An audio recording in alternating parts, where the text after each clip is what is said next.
G'day legends, I hope that you're having a fantastic day. So far, a fantastic week. Now today, as always, we do have a lot to go over. And as I look at the folders on my computer, wow, we do have a lot. And there's going to be things said in the beginning that line up with things at the end as well. So I know a lot of people come and go and listen to this part of that, but if something doesn't line up, it's because I'm waiting to bring something in at the end of the video. So what we're going to speak about today is, of course, we're going to look at the maps. We need to look at where things are shifting, the differences between the maps. Then we'll look at geolocated footage of Ukrainian assaults, Russian assaults, and this gives us an idea of where that front line may actually be sitting. And then we'll look at bits of footage that give us some idea about what the strategy is going forward, with some shelling and some other footage of weapons being used as well.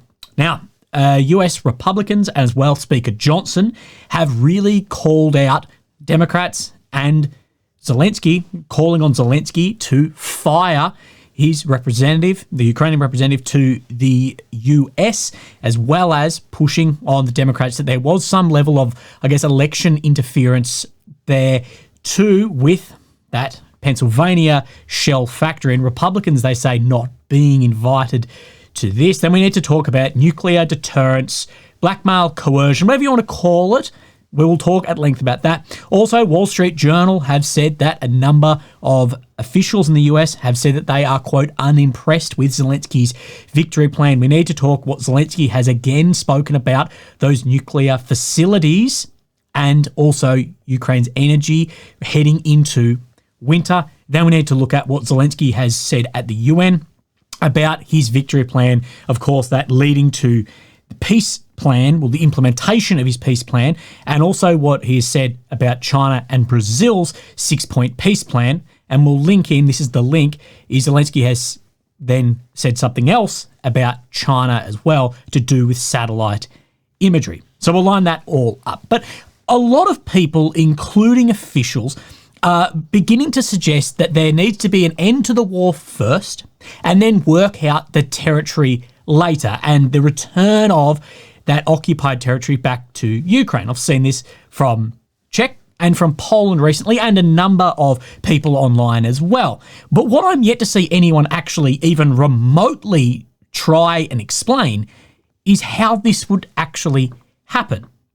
In reality, I believe, if the war ends and territory remains occupied, I would suggest with a very high probability that that is the new demarcation line or border here. I haven't seen anyone try and explain how, yep, guns fall silent, and then diplomatically this is how we return this ground. That cost Russia tens into the hundreds of thousands of lives, tens of billions of dollars, and years of war as well. So this really leaves Zelenskyy with two options. Option one is a negotiated settlement, which we have seen through channels is a non-negotiable for Ukraine, because that negotiated settlement would be territorial losses right here. So there's one final option really left for Zelenskyy, and that is his victory plan that he's presenting now, of course, to implement his 10-point peace formula. But what I ask is, what occurs if this victory plan is not supported by the US? What options are left for Zelenskyy? And if part of that victory plan is some level of like NATO Article 5, right here and now, I do believe that that's not going to be supported to this degree. Of course, you can also ask, even if that is supported, if it is the long-range strike capability, how much change will that actually make? So there's some things, I guess, to think about on where the future of this goes. What I will say, we will know the support for the victory plan probably by, I don't know, early next week, potentially, when it gets at some point unveiled, and we'll get some idea, I'm guessing, and we will break that down. We'll have more of a talk about that. But before I actually have a look at the maps, we'll do that very soon, I want to talk about Wunderwaffens and nuclear weapons. And you know that I've said before, the only Wunderwaffens are nuclear weapons. Now let's look at what head of the office of President Zelenskyy has said, Andriy Yermak. Apart from nuclear blackmail, Russia has nothing left. No other tools to intimidate the world. These tools don't work. What I will say is nuclear blackmail is a hell of a lot. Potentially what we're seeing is that is enough. And nuclear deterrence does work. It works really well. As we have seen, there are no great state wars since the invention and the use of the atomic nuclear bomb. There's been none since that. So that's giving us a good idea that actually works as a level of deterrence. Now, of course, Russia has technology and then ISR capabilities that Iran and its proxies really would want to wreak havoc as well through the Middle East, and we may be seeing an increase in some of this. So let's talk a little bit about this. Only today, Iran brokering talks to send advanced Russian missiles to Yemen's Houthis. I've spoken a hell of a lot about that. That, I think, is the escalation the US is concerned about, not a bomb dropping somewhere within Ukraine. China, they want some of Russia's technology. They want a lot of the submarine tech. They also want a lot of the anti-submarine technology and the highly efficient aircraft engines as well compared to their own stuff. They're interested in that. But most of what Russia has as far as tools is land and its resources. Now, in some level of extended protracted war, this solves so many issues for China as far as Russia is the largest exporter of grain, so they could supply China for a long time as well. China could really be cut off in the Southeast China Sea by some naval blockade. The amount of territory Russia has really does negate a lot of that. So it's not the only tools, but I understand where he's coming from. But that tool may be a big enough hammer. And this is what I say, is nuclear weapons have no tactical importance. It's only strategic. There is no such thing as a tactical nuke. Every time someone uses that term, inside my head, my tumour grows a couple of millimetres, and we don't want that. From 1 megaton to 100 megatons, it has the same strategic effect. These are strategic weapons, not tactical weapons, due to the response to it. Now, you can call this deterrence, blackmail, coercion. The proof is in the pudding that since the advent of the atom bomb, the nuclear bomb, there has been no nuclear great state wars in the last 80 years. Take the 80 years prior to that and you'll see where a key change in this is. Nuclear weapons have likely saved a hell of a lot more lives than any other weapon system. Now, these can also be the cause, of course, for the largest loss of life ever. We have not yet seen that, and I don't believe that we will see that. But nuclear weapons too can also be the cause for tyranny, because these checkmate Wunderwaffen-style weapons can shield, of course, a rogue government.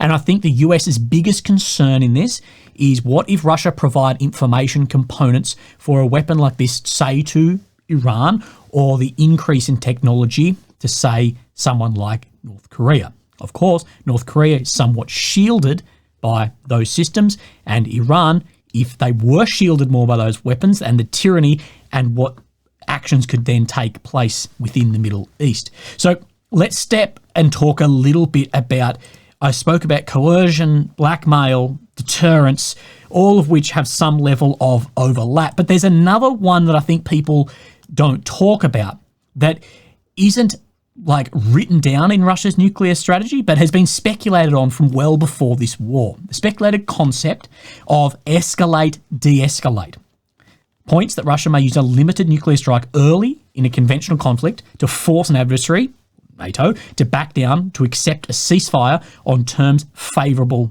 to Russia.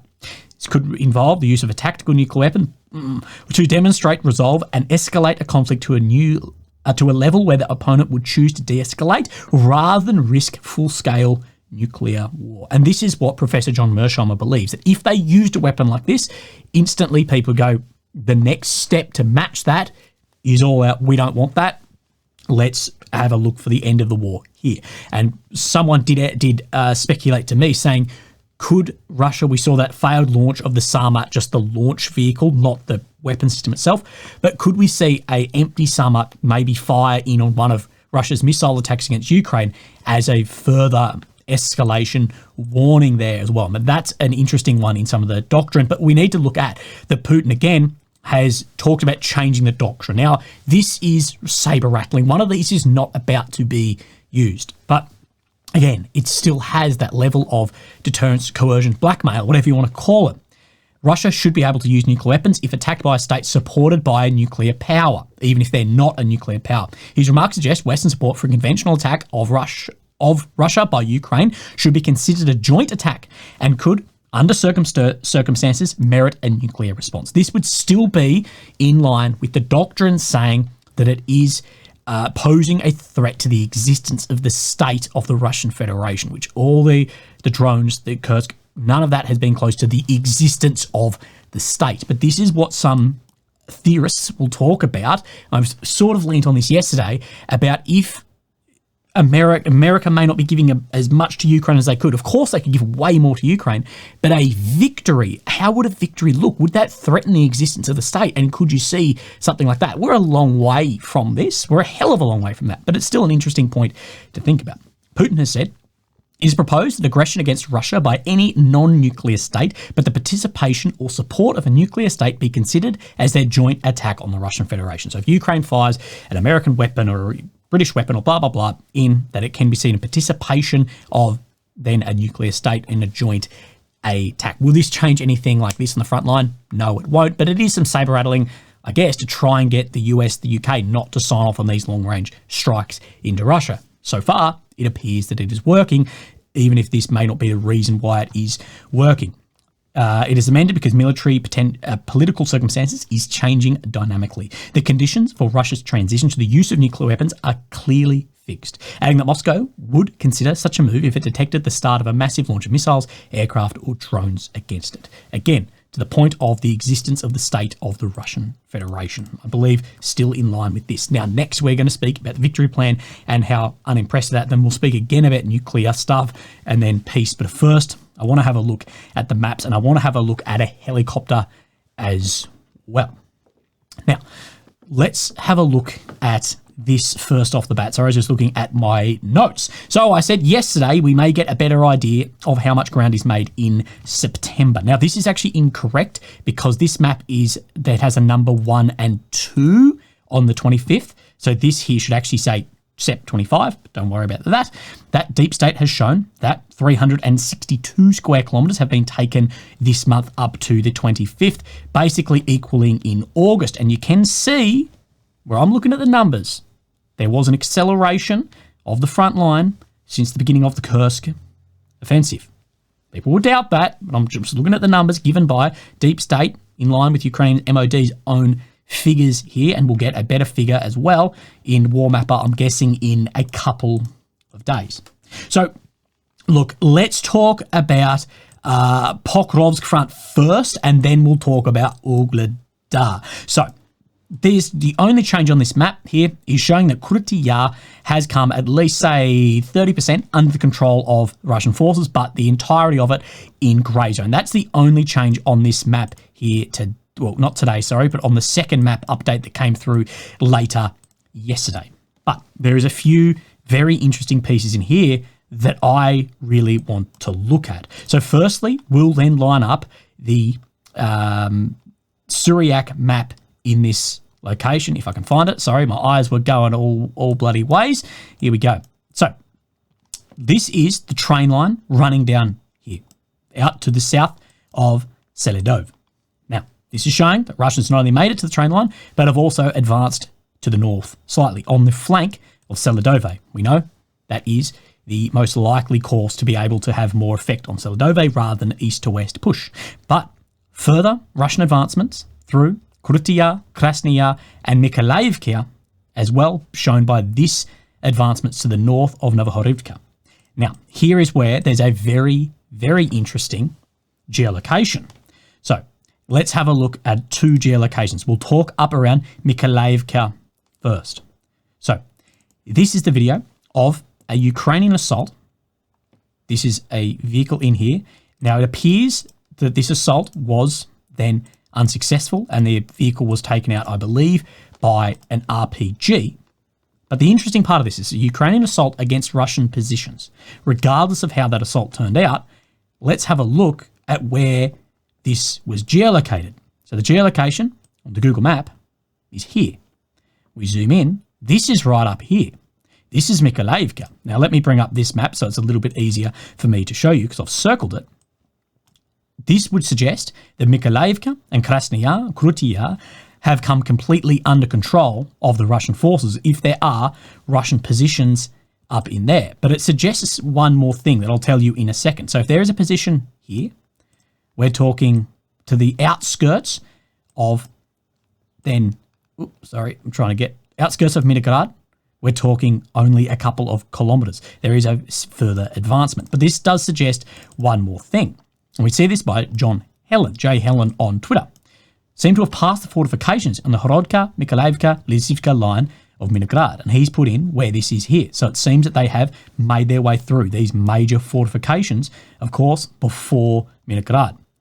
The Ukrainians are counterattacking the video, albeit it doesn't seem entirely successful. In the last few days, Russians have resumed attacks in this sector and taken control of Kryvyi Yar, Krasny Yar, and now seemingly Mykolaiivka. So again, the video that we have doesn't give complete idea of exactly what occurred there, but it does give us some idea of where that border, or at least bloody grey zone, may be lying, and that is significantly different. Now, I've got another one for you here. We've spoken about how critical this train line is out here. Now, by this footage right here, we see Russian armoured vehicles working as landing vehicles, so taking in Russian soldiers, dropping them off on positions, and then fighting on from there. Now, the interesting part about where these vehicles, of course, go in, drop the guys, and then retreat out. Now, the interesting part is not the footage. You can go and watch all this footage on the Telegram if you'd like. The interesting part for me is geolocation. So this is the geolocation to the south of Seladov, right on this turn of the train line. So we see, if I can move this across, right here, again, outside of grey zone. Now, I don't know how successful this attack was. The pages I'm seeing say it was successful, but we'll see in further geolocations. But it does suggest that in this vicinity here, there has been then an attack, grey zone, and if ground is made, this is what Surek is suggesting, on the flank, only, say, 2 kilometres from Seladov, and of course, the fortifications that we know were built around this train line as well. So that is a very interesting part to look at in here when we're considering what is occurring in and around this front line. So we need to then just move down, and just to the northeast of Vuhledar, we do see more than territory shown around Vuhledar that the Russians are now controlling, as well as a significant grey zone shift into Vuhledar itself, suggesting more movement into here. So let's talk about this. Now, what I believe Russia is doing is trying to soften up Vuhledar as much as they can. Now, what you can see here is just massive artillery barrage in. You can see that these artillery shells are very hot. If it comes out of a barrel, that's very hot. People have asked me, what systems are these? Again, I can't exactly tell you. It's most likely say 152, but I could 100% say. But you can just see the absolute devastation that Russia is performing on, look at this, on Vuhledar, just flattening that area, making it completely indefensible before those ground forces further move in. And this is what we know about Russia's maneuver warfare and attack warfare, and this is off doctrine as well. The assumption of artillery overmatch. Flatten an area, make it indefensible, and then move in. Or you're hitting an area so hard with artillery, you can provide maneuver warfare of your armoured elements under that. And there is a huge amount of fire onto Vuhledar itself and concerns about cut-off as well. So another Ukrainian map here, we have Noel reports. He shows more ground being made, of course, just into Vuhledar here, but not a complete break-in, as well as more around to just the north of Vuhledar as well. We know Russia's trying to have some level of envelopment. But what we will do is then look at Suryak's map, and he paints a very different picture. So this is Vuhledar itself, saying that there is then a Russian occupation well within these blocks in here. This is one of the main areas getting hit, was getting hit by that massive artillery barrage as well. It confirms the ground made by the deep state map just around to the northeast of Vuhledar too. So that's confirmed, but that there is a large level of envelopment happening here. The last 48 hours, Russian captured the last section of the road heading south of Konstantinivka and continued towards Katerivka. Meanwhile, during the last hours, Russian army secured the western dashes of Mikhailsky following the withdrawal of Ukrainian army northwards towards control over 30% of the locality of Vuhledar until this street. So there are still ways out, Vuhledar out through here, but they're saying that this road through here that Russia has captured, as well as areas up into Katerynivka and this road as well, shown by then deep state map. So we get an idea in here. And Vuhledar right now is absolutely a hell on earth. We don't exactly know what is going down in there.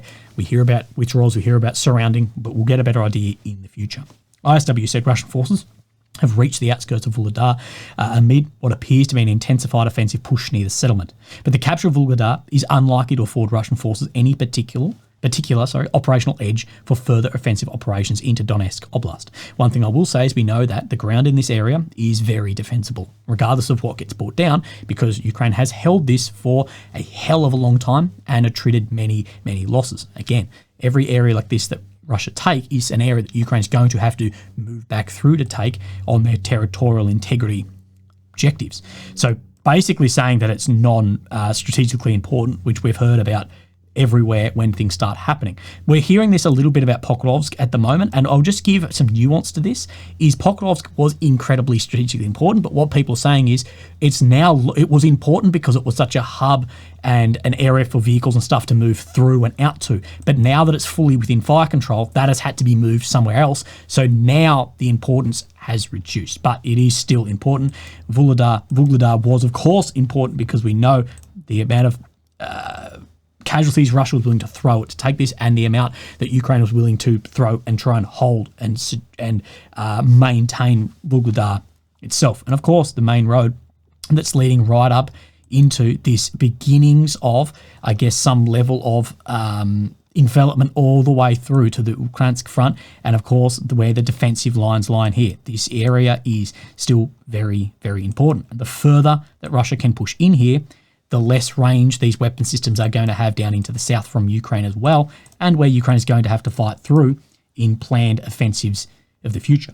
So let's just look, of course, to the west of here, and what we can see is Deep State Map had confirmed some ground near Staromorski. Of course, we did see this a couple of days ago, said by Surek Map that Russia had made some ground in here, trying to push right up into Makarivkia as well. Now, again, you can just see where all of this is in this vicinity down in the southeast. So we do have, wrong map. We do have a Surek update here, but in a different location. But you can see where he moved the other day up into Makarivkia, but he's saying just to the west of here that Russian army made new advances just west of Staromorski. So we definitely know there is some shift around here and potentially new offensive actions. So let's zoom out, move our way up. Now, these are the only changes we see on this map today, I believe, but we do have a Surek update in Makivka up in here, which we know has been shifting slightly. Now, what he's showing is that Russian forces have moved further west. Look at where this tree line is. He's saying basically in line with this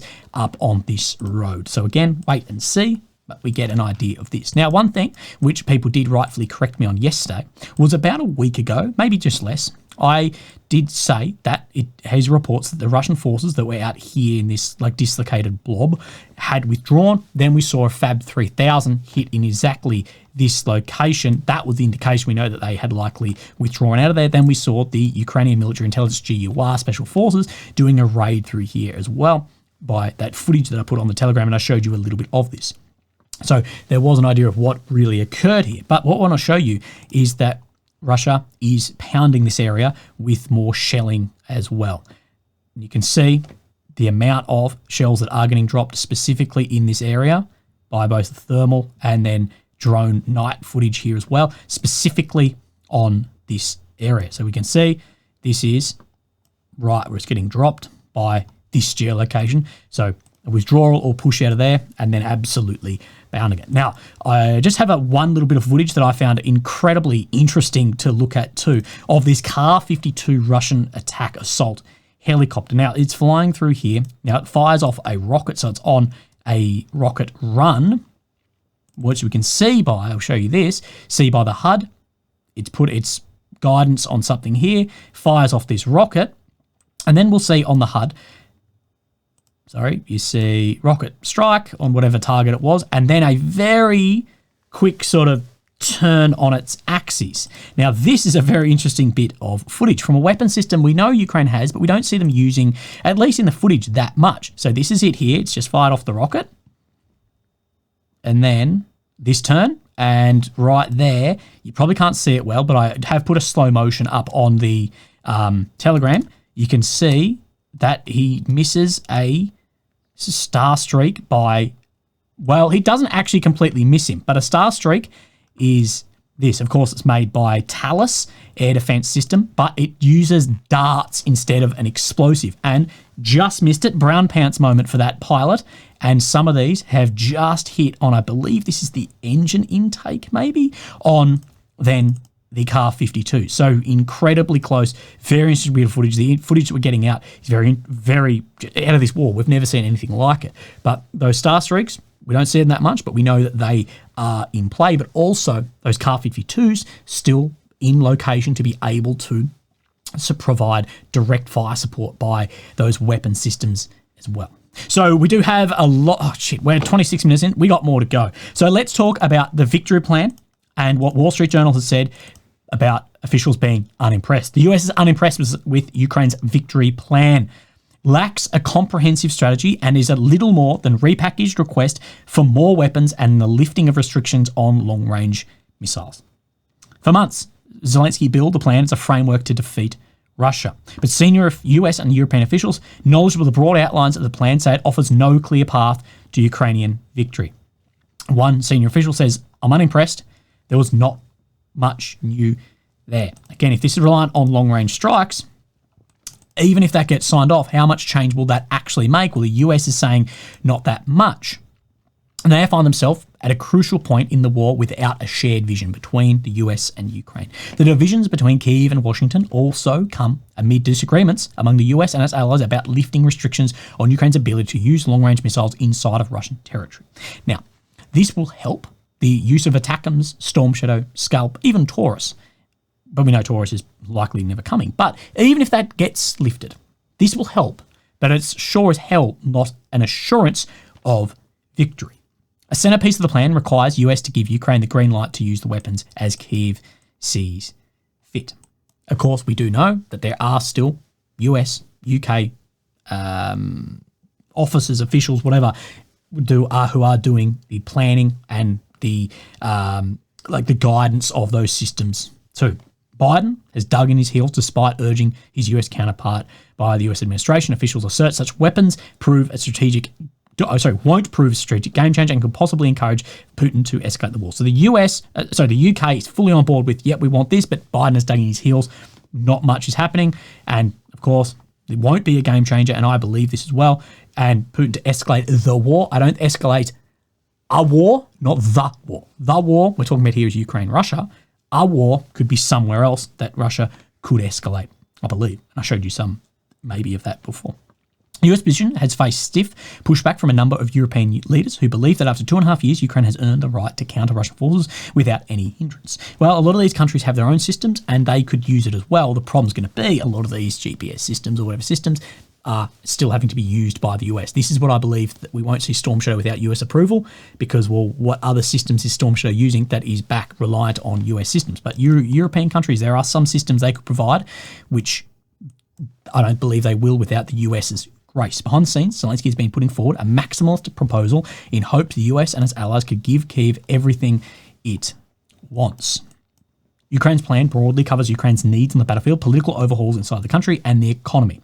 But US and European officials said the most developed part of the plan is the first phase that requests related to weapons, while the rest of the key elements have few specifics. Andrew Yermak, who we spoke about earlier, head of Ukraine's presidential office, called the plan very specific and clear, but only went as far as to say it contains both military and diplomatic parts and prospects of further economic benefits. What we're believing is a lot of this, the fulcrum of this, is some level of security agreements similar to like an Article 5 NATO, but I just think that's very, very far away from what we potentially will see, at least direct Article 5 involvement at this far in.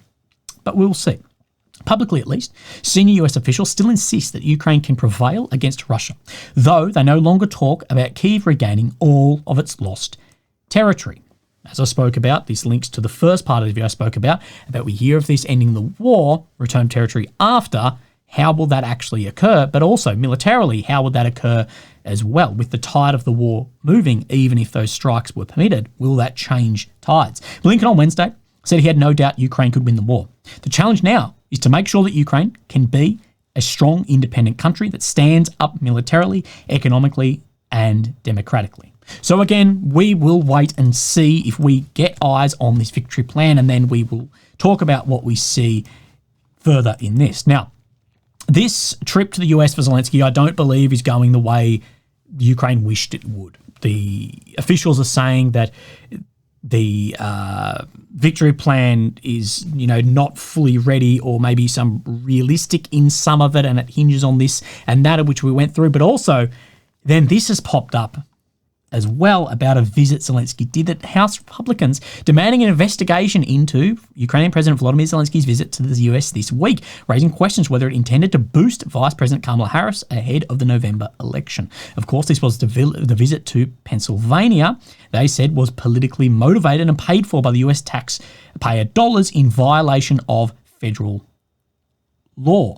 Now, Zelenskyy, in which he suggested the Trump-Vance administration could lead to global conflict, but he's also spoken about Vance more heavily too. We'll speak of that. These actions have serious concerns amongst observers that the visit may become politically motivated, potentially violating US laws such as the Hatch Act, which prohibits federal employees from engaging in political activities while on duty or using government resources for such activities.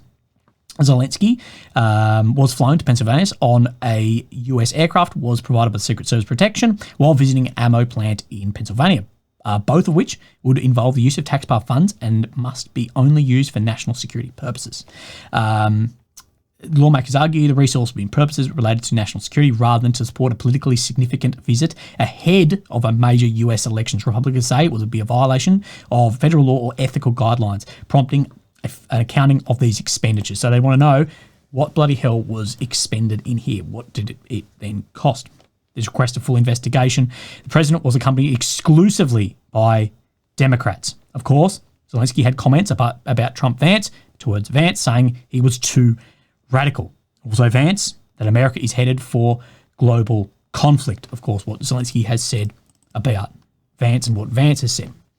Now, Zelenskyy may have flown to Pennsylvania on a C-17 Globey. I'd suggest that definitely happened, but it could be a decoy C-17. If taxpayer dollars were used to facilitate this visit in a way that must violate federal laws or ethical guidelines, it is essential Congress and the public receive a full accounting of these expenditures, a detailed explanation of justification providing these resources, and why it was exclusively in this just then Democrats. Sorry, wrong part in here.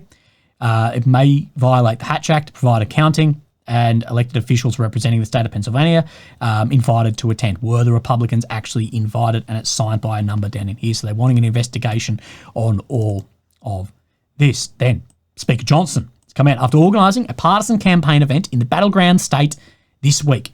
Ukrainian Ambassador Oksana Makharovka demonstrated she cannot be trusted to fairly and effectively serve as a diplomat in this country. Zelenskyy must immediately remove her, calling for her to be then fired. That Ukrainians have tried to avoid being captured by American domestic politics and influencing the choices of American people. Ahead of the November election, clearly that objective abandoned this week by Ambassador Makharovka, organised an event in which toured an American manufacturing site. The facility was a politically contested battle state and was led by top political surrogate for Kamala Harris, failed to include a single Republican. Democrats clearly election interference. It's short-sighted. They caused Republicans to lose trust in this ambassador's ability to fairly and effectively serve as diplomat in this country. She should be removed. That their relationship is being unnecessarily tested and needlessly tarnished. These incidents cannot be repeated. So this should raise some concern if the Republicans get into power, and that relationship between Ukraine and its diplomats, its officials, and officials, diplomats within the US as well. But there is some good news that has come out that United States announces significant new military assistance for Ukraine. This has come out to the tone of $375 million, HIMARS and artillery. But Reuters is also reporting that the US is set to announce around an $8 billion aid package before the deadline of September for the president drawdown as well. So we'll see on that. Now, this is more something I want to speak about as well. I believe this is important. This is Zelensky's, another one of Zelensky's talks to the UN. The Zaporizhzhia nuclear power plant remains occupied by Russian forces, unfortunately, and it's at risk of a nuclear incident. This is a major source of radiation danger in Europe and possibly the world. Since Russia can't defeat our people's resistance on the battlefield, Putin is looking for other ways to break the Ukrainian spirit. One of his methods is targeting our energy infrastructure. These are deliberate Russian attacks on our power plants and the entire energy grid. As of today, Russia has destroyed all our thermal power plants and a large part of our hydroelectric capability. This is how Putin is preparing for winter, striking those dual-use energy facilities. Talking about if your country had 80% of the energy system gone and destroyed part of the system, how would your life then be? Recently, I received another alarming report from our intelligence. Of course, this intelligence was pointing at Russia using Chinese satellites to take photographs of nuclear sites, nuclear energy sites too. Putin does seem to be planning attacks on our nuclear power plants and their infrastructure, aiming to disconnect the plants from the power grid. So there is a difference between a strike on a nuclear plant and we have a leak of radiation and disconnect from the power grid so they can no longer supply power in as well. But we will wait and see. With the help of satellites, by the way, ladies and gentlemen, satellites of other countries. Russia is getting images and detailed information on the infrastructure of our nuclear power plants. Now, other countries here, as from Zelenskyy himself, pointing at China. It's not the first time he speaks about China. Again, I believe China is the key country. If you want to be able to have political push on Russia, you need China on your side, 100%. War always poses a threat to many. And you see that by the media reports and what's happening in Ukraine because of Russia's war, something that many are imagining in themselves. But God forbid, Russia causes a nuclear disaster at one of our nuclear power plants. Radiation won't respect state borders. And unfortunately, various nations could feel the devastating effects. Many are concerned, but the deepest understanding of the war is also found in the home it destroys. Now, there are two possibilities of this.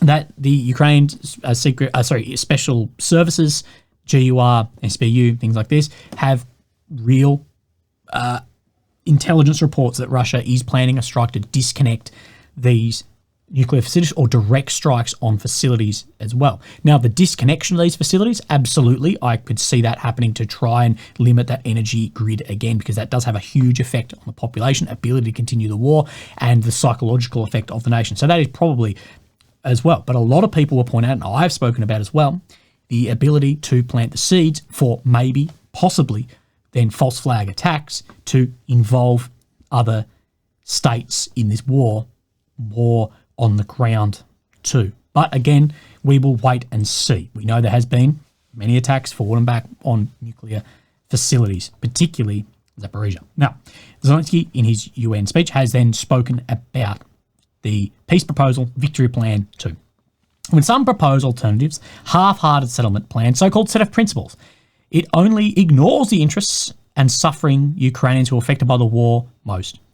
It only ignores reality. It not only ignores reality, but also gives Putin the political space to continue the war and pressure the world to bring more nations under control.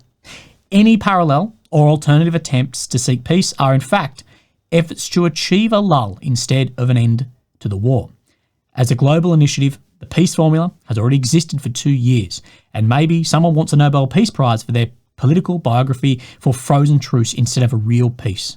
But the only prizes Putin will give you in return are more suffering and disasters. So again, link back to what we spoke about in the first, about those options, that there is no other, for Ukraine, there's no other parallel or alternative, and that anything other than full liberation of territory would just be a lull for further war. The peace formula already existed for 2 years. This is one of my main criticisms of the peace formula. It's November 22. The war now is significantly different from the war then, and assumptions that were made then about collapses, ability to kick up industry, to replace and absorb losses by the Russian Federation, have proven to be a lot less than we thought. We thought these sanctions would have kicked in a lot harder by now. It's 2 years. It's a very different war then till now. Ukraine absolutely had Russia on the ropes at that point with Kharkiv and Kherson as well. We must restore nuclear safety. Energy must stop being used as a weapon. We must ensure food security. Bring home all POWs, 100% swap there. We uphold UN Charter and guarantee our right to territorial integrity and sovereignty. So this is breaking down. He doesn't have the numbers, but this is just the 10-point peace plan. Withdraw the Russian occupiers from here.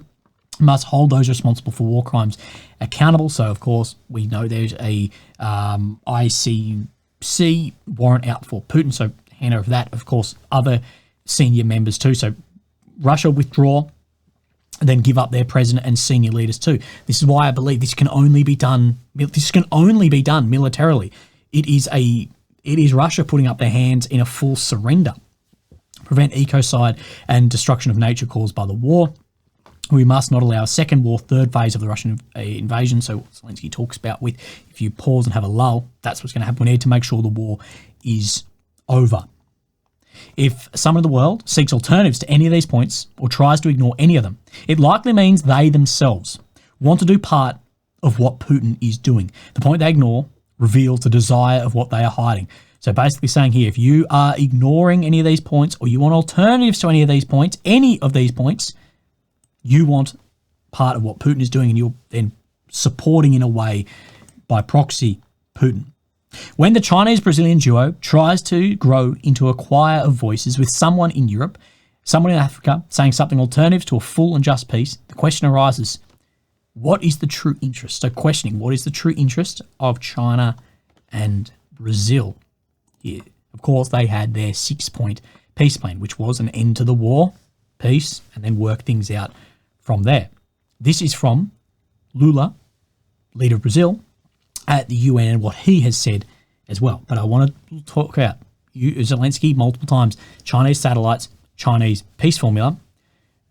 Could that be threatening the relationship here? But the year 23 holds a sad record for the highest number of conflicts since the Second World War. Speaks about how much money is just being spent here and what it could be spent on better. The use of force, no support in international law, is becoming the new rule.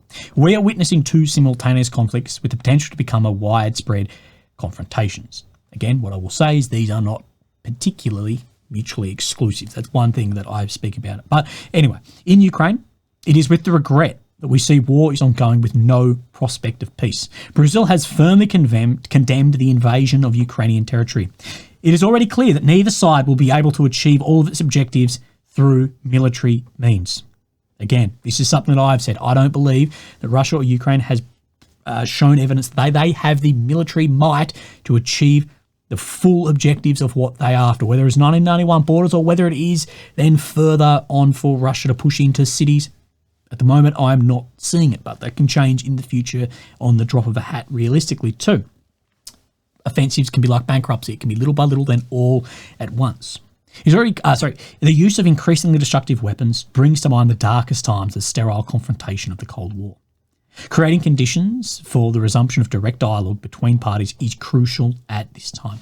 This is the message of the 6-point understanding that China and Brazil are offering to establish a process of dialogue and an end to hostilities. Of course, that 6-point plan at the moment, Zelensky's pushed back on that, saying it's within Russia's interest and what are these countries trying to sort of put forward and support on this. Anyway, legends, let me know what you think of everything going on and what we've spoken about today. Have a fantastic day. Look forward to your Friday, and I'll speak to you tomorrow. Thank you. Bye-bye.